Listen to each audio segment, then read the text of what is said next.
Hi all. കഴിഞ്ഞ വീഡിയോയിൽ എങ്ങനെ പ്രാക്ടിക്കൽ എക്സാമിന് നിങ്ങൾക്ക് ഈസി ആയിട്ട് മാർക്ക് സ്കോർ ചെയ്യാം, എങ്ങനെ ആൻസർ ഷീറ്റിൽ നല്ല രീതിയിൽ ആൻസേഴ്സ് പ്രസൻറ്റ് ചെയ്യാം എന്നത് ഒരു വീഡിയോ ആയിട്ട് നിങ്ങൾക്ക് തന്നിരുന്നു. അതിൽ കുറേ ആളുകൾ വോള്യൂമെട്രിക് അനാലിസിസ് എങ്ങനെയാണ് ചെയ്യുക എന്ന് ചോദിച്ചിരുന്നു. ഇന്ന് നിങ്ങൾക്ക് ഞാൻ എങ്ങനെയാണ് വോള്യൂമെട്രിക് അനാലിസിസ്, അതായത് ആസിഡ് ബേസ് ടൈട്രേഷൻ ചെയ്യുന്നത് എന്ന് വീഡിയോ ആയിട്ട് കാണിച്ചു തരാം. ഓക്കെ, അനാലിസിസിന് യൂസ് ചെയ്യുന്ന അപ്പാരറ്റസ് ബ്യൂററ്റാണ്. ഇത് പിപ്പറ്റ്. ബ്യൂററ്റും പിപ്പറ്റുമാണ് മെയിനായിട്ടുള്ള apparatus. Okay, measuring, then standard flask, then conical flask, then funnel. ഇത്രയാണ് നിങ്ങൾക്ക് വോള്യൂമെട്രിക് അനാലിസിസ് ചെയ്യാൻ വേണ്ട അപ്പാരറ്റസ്. ഇനി നിങ്ങൾക്ക് എക്സാമിന് ഇങ്ങനെ ഒരു ബോട്ടിലിൽ സൊല്യൂഷൻ തരും. ആ സൊല്യൂഷൻ നിങ്ങൾ 100 ml ആയി, ഫസ്റ്റ് സ്റ്റെപ്പ് എന്താണ്, നിങ്ങൾക്ക് തന്ന സൊല്യൂഷൻ 100 ml ആയിട്ട് മെയ്ഡപ്പ് ചെയ്യാണ്. അപ്പോൾ സ്റ്റാൻഡേർഡ് ഫ്ലാസ്ക് എടുക്കുക. സ്റ്റാൻഡേർഡ് ഫ്ലാസ്കിൻ്റെ മുകളിൽ ഞാൻ എന്ത് വെച്ചു, ഫണൽ വെച്ചു.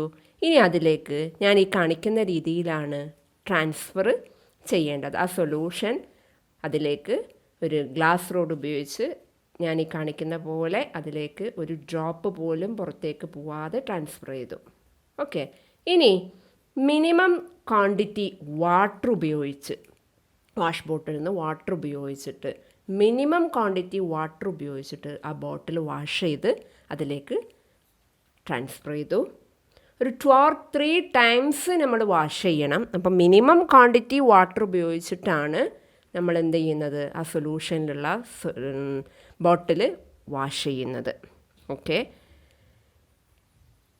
മൂന്നാമത്തെ പ്രാവശ്യം എന്ത് ചെയ്തു, ആ ഗ്ലാസ് റോഡിലേക്ക് വെള്ളമൊഴിച്ചു. ഇനി ആ ഫണലിലേക്ക് ഇതുപോലെ വെള്ളമൊഴിക്കുക. ഫണലിൻ്റെ ലാസ്റ്റ് ഒന്ന് വെള്ളം ഒഴിച്ചു. അങ്ങനെ ഫണലിലും എന്തുള്ള സൊല്യൂഷനൊക്കെ ട്രാൻസ്ഫർ ചെയ്തു. ഇനി എന്ത് ചെയ്യുക, അതിലേക്ക് വെള്ളമൊഴിച്ച് ഡൈല്യൂട്ട് ചെയ്യുക. ആ സ്റ്റാൻഡേർഡ് ഫ്ലാസ്കിലുള്ള മാർക്ക് വരെ എന്ത് ചെയ്യുന്നു, നമ്മൾ വെള്ളമൊഴിച്ചിട്ട് വാട്ടർ ഒഴിച്ചിട്ട് ആ സ്റ്റാൻഡേർഡ് ഫ്ലാസ്കിലുള്ള മാർക്ക് വരെ ഡൈല്യൂട്ട് ചെയ്യുക. നിങ്ങൾ ഒഴിക്കുമ്പോൾ നന്നായി ശ്രദ്ധിക്കണം, ആ മാർക്കിൻ്റെ മുകളിൽ പോവാതെ നമ്മൾ എന്ത് ചെയ്യാം, വാട്ടർ ആഡ് ചെയ്യുന്നു. ഞാൻ ഈ ചെയ്യുന്ന പോലെ വാട്ടർ ആഡ് ചെയ്യാം. ഓക്കെ, ഇനി ആ സ്റ്റാൻഡേർഡ് ഫ്ലാസ്കിൻ്റെ ടോപ്പ്, ആ മാർക്ക് കണ്ടല്ലോ നിങ്ങൾ, ആ മാർക്ക് വരെ വെള്ളം ഒഴിച്ചു. എന്നിട്ട് ടോപ്പ് ഇട്ടു. എന്നിട്ട് ഞാൻ ഈ കാണുന്ന രീതിയിൽ അതൊന്ന് ഷേക്ക് ചെയ്യാം. ഞാൻ ഈ കാണിക്കുന്ന പോലെ തന്നെയാണ് അത് ചെയ്യേണ്ടത്. അതായത് എല്ലാ ഭാഗത്തും ഒരേ കോൺസെൻട്രേഷൻ ആക്കുക. ഇനി പിപ്പറ്റ് എടുത്തു.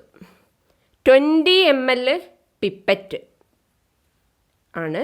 അപ്പോൾ നമ്മൾ എന്ത് ചെയ്യുക, ആ പിപ്പറ്റ് എടുത്ത് 20 ml ആണ് പിപ്പറ്റ് ചെയ്യേണ്ടത്. അപ്പോൾ ആദ്യം ഞാനത് ആ സൊല്യൂഷൻ ഉപയോഗിച്ചിട്ടൊന്ന് റിൻസ് ചെയ്തു. അതായത് റിൻസ് ചെയ്യുക പറഞ്ഞാൽ അത് ഉപയോഗിച്ചിട്ടൊന്ന് വാഷ് ചെയ്ത് കളഞ്ഞു. ഇനി അതിന്ന് പിപ്പറ്റ് ചെയ്തെടുക്കുകയാണ്. അതായത് നമ്മൾ വായ ഉപയോഗിച്ചിട്ട് പിപ്പറ്റ് ചെയ്യുകയാണ്. ഈ കോവിഡിൻ്റെ പശ്ചാത്തലത്തിൽ ഈ ഒരു സ്റ്റെപ്പ്, ഈ പിപ്പറ്റ് ചെയ്യുന്ന സ്റ്റെപ്പ് നിങ്ങൾ ചെയ്യുന്നില്ല. ഇതിന് പകരം നിങ്ങൾ മേഡപ്പ് ചെയ്തിട്ട് ഒരു 1.5 ടെസ്റ്റ് ട്യൂബ് എടുക്കുകയാണ് ചെയ്യുന്നത്. ഈ ഒരു സ്റ്റെപ്പ് ഒഴിവാക്കിയിട്ടുണ്ട്. നിങ്ങൾക്ക് ഇങ്ങനെയാണ് ആക്ച്വൽ മെത്തേഡിൽ ഇങ്ങനെയാണ് ചെയ്യേണ്ടത്. 20 ml ഇങ്ങനെയാണ് പിപ്പറ്റ് ചെയ്ത് എടുക്കേണ്ടത്.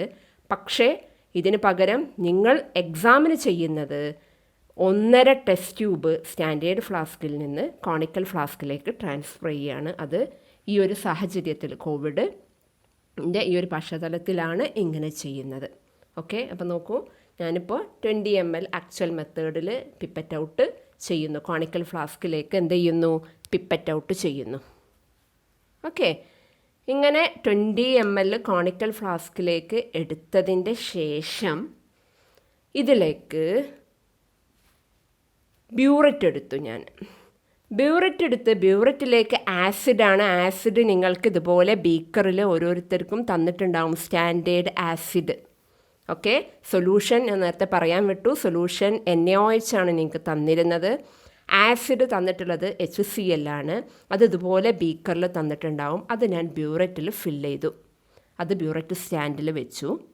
ഇനി നമ്മൾ പിപ്പറ്റ് ചെയ്ത് വെച്ച കോണിക്കൽ ഫ്ലാസ്കിലേക്ക് എന്തു ചെയ്യുന്നു? 1 ഡ്രോപ്പ് ഫെനോഫ്തലിൻ ആഡ് ചെയ്തു. നോക്കൂ, ഫെനോഫ്തലിൻ ആഡ് ചെയ്തപ്പോൾ എന്ത് സംഭവിച്ചു? പിങ്ക് കളറായി. ഇനി ഇതിലേക്ക് നമ്മൾ ഫില്ല് ചെയ്ത് വെച്ച ബ്യൂററ്റിൽ നിന്ന് ആസിഡ് ട്രാൻസ്ഫർ ചെയ്യുന്നു. ഞാൻ ഷെയ്ക്ക് ചെയ്യുന്ന രീതി നിങ്ങൾ ശ്രദ്ധിക്കുക.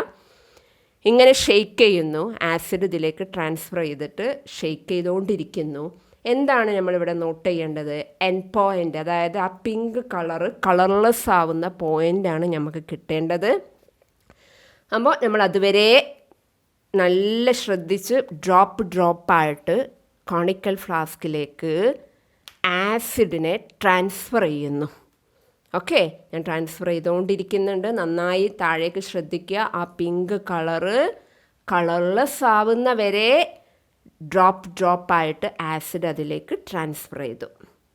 ഓക്കെ, ഇനി ട്രാൻസ്ഫർ ചെയ്തുകൊണ്ടിരിക്കുന്നു. Colour change ചെയ്തുകൊണ്ടിരിക്കുന്നുണ്ട്.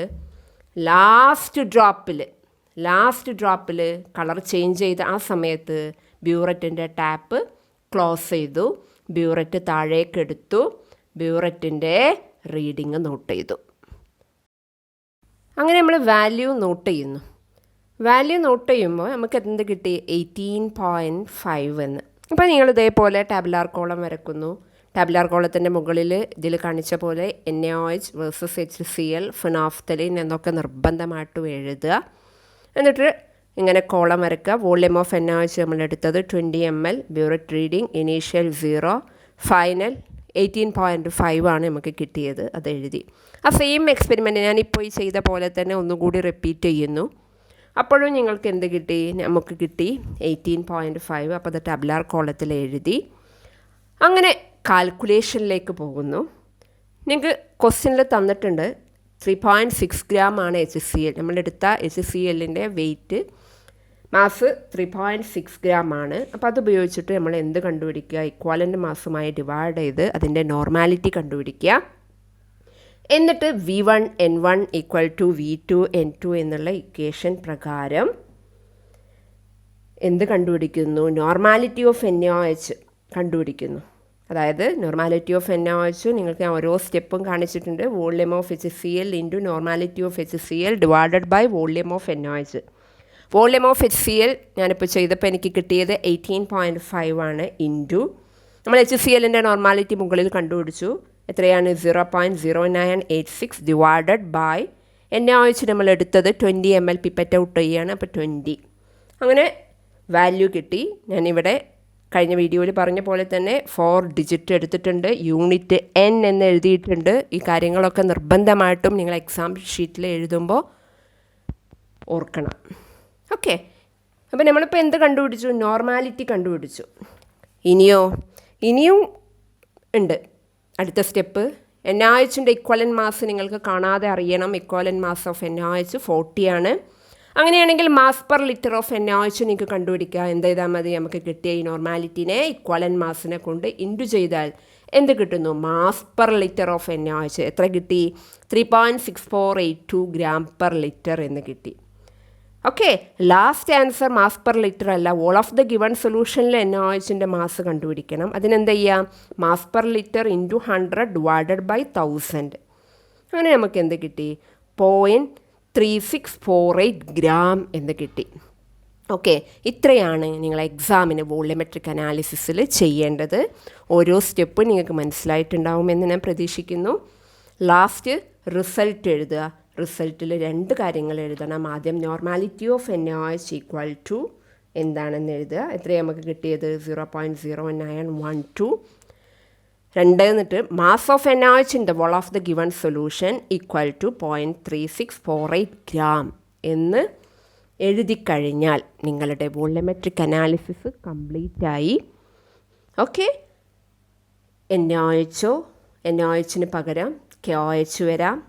KOH HClന് പകരം നിങ്ങൾക്ക് വേറെ ഏതെങ്കിലും ഒരു ആസിഡ് ആവാം. പക്ഷേ നിങ്ങൾ ഇവിടെ കണ്ട സ്റ്റെപ്പുകൾ, ഞാൻ ഏതൊക്കെ സ്റ്റെപ്പാണോ ഫോളോ ചെയ്തത്, വോളിയോമെട്രിക്കിൻ്റെ സ്റ്റെപ്പുകൾ ഞാൻ ഇവിടെ ഫോളോ ചെയ്തത്, അതേ സ്റ്റെപ്പ് ഉപയോഗിച്ചിട്ട് തന്നെയാണ് നിങ്ങൾ ചെയ്യേണ്ടത്. അതുകൊണ്ട് കൃത്യമായി പഠിച്ചതിൻ്റെ ശേഷം പ്രാക്ടിക്കൽ ലാബിലേക്ക് നിങ്ങൾ പോവുക. Okay, thank you.